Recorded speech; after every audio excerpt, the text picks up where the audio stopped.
And then the next question that was submitted from Dondria, do you have a DM strategy for new IG followers for both determining if they're a qualified aligned lead and for selling in the DMs? I don't have one for just new followers, and I actually hate when I follow someone new and then they send me some little message in my DM. I hate them. It's okay, someone else is mouthing that they hate. Everyone's saying yes. We don't like that. I could see, like, I see people do this, and I know that there's a strategy, and there's some marketing and salesperson who believes this is a good idea. And I'm sure that in some instances, like maybe if I had like a product business, maybe a nice little welcome thing would be good. But service providers, coaches, I'm agitated that you're doing this because I followed you because I watched something and I don't need you to do some weird thing. I hate, don't invite me to your Facebook community. Don't tell me you can help me. You don't even know me. You know what I'm saying? And we all, a lot of us end up deleting them too. I delete them, and sometimes I actually remove them. I'm sometimes so pissed that I unfollow. I just followed you and now I'm unfollowing because you're grossing me out. However, yes, for DMs, yes, I have a process that I go through, and I'm always showing you guys something. I will show you.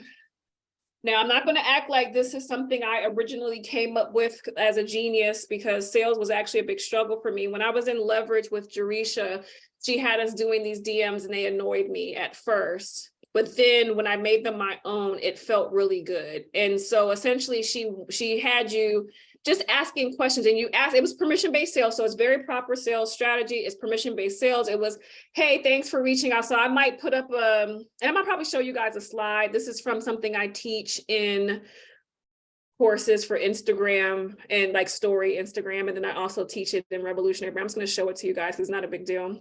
It's something that I added to my curriculum, but I like to do some sort of a prompt to get some sort of pre-qualification started.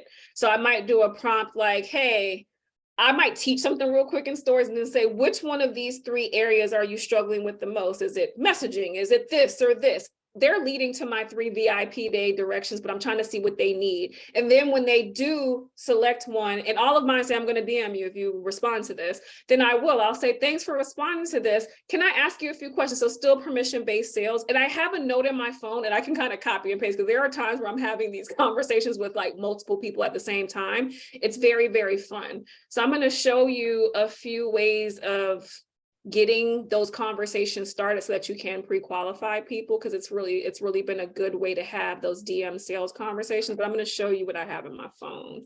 I just need to pull up the note real quick. And I have a million notes because I'm always having these ideas.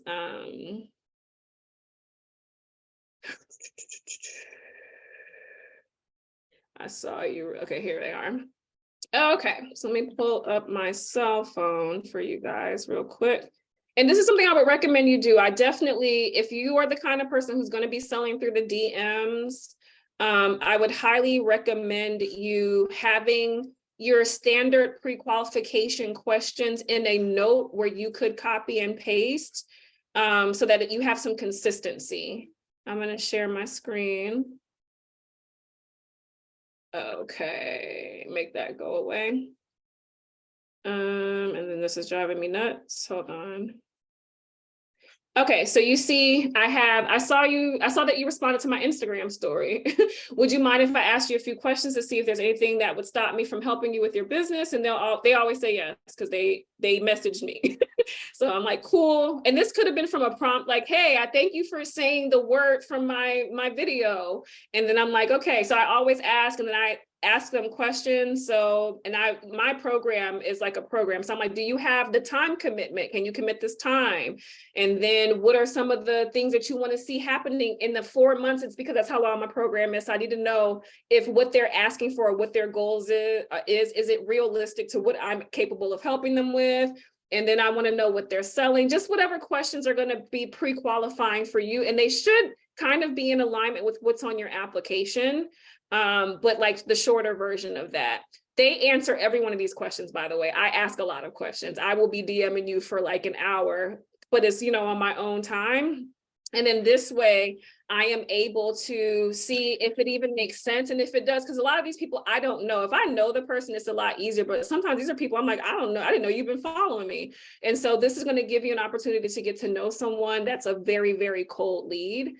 And then some prompts that I do, just real quick. Got to go to my revolutionary brand folder for this one now. Hold on.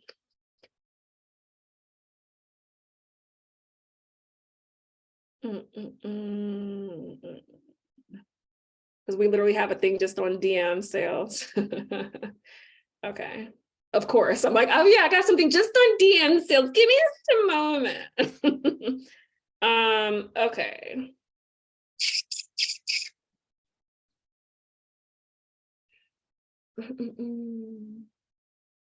Okay, so I have conversation starters. So 4 ways that I typically have gotten these DM conversations started.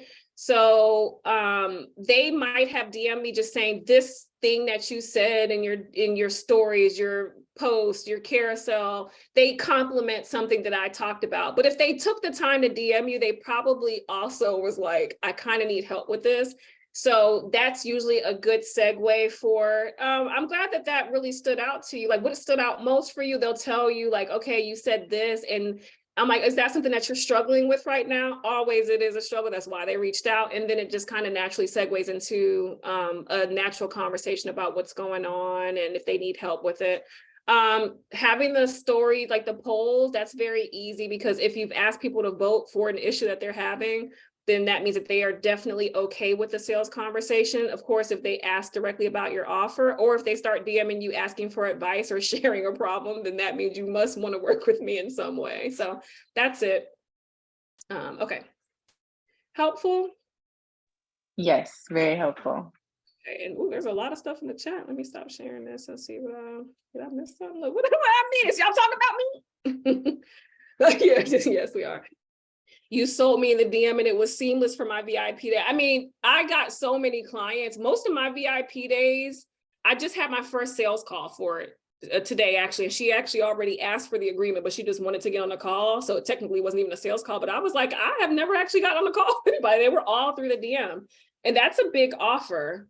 And I have never had a sales call for it. You do not have to have them. It's actually why I added to the curriculum and revolutionary brand to teach people how I was doing all of my sales through DMs. And I actually stopped having sales calls even for revolutionary brand for like years. I actually just started having them again, but I haven't had them for like over a year, since like 2021, actually. You don't really have to have sales calls, but you do need to pre-qualify people. And it's not enough to just do it through an application sometimes. Sometimes you want to have a conversation so that they're not wasting your time. Not somebody getting your, oh, Shannon probably gets yours because she did your email sequence, so she probably signed up. She's the backup. She's the person that fixed the other email situation. Latesha, so if they answer these questions, do you then have them skip the formal application? Okay, that's actually an excellent question that Nicole asked, is if I'm doing all this pre-qualifying through a DM, do they get to skip my official application? If you have a process set up for that. So when I had Dubsado, yes, they could skip because I had a Dubsado functionality where they could just go straight to a proposal and it still had a workflow. I couldn't figure out how to do that nicely with Airtable. So I'll say, hey, thanks for answering all my questions. As a formality, and I say it every time, it's the same phrase. I just talked to Nicole. As a formality, I know you, but I really genuinely need you to fill out this application. And I say it's because I need my system to send you things and I don't want to send you anything. And they're always like, okay, no big deal. And they do it. And they're already ready to go. So I'm like, and I always say, as soon as I get your application, I'm going to immediately approve it because you're good to go. And they'll be like, okay, great. Never have any problems.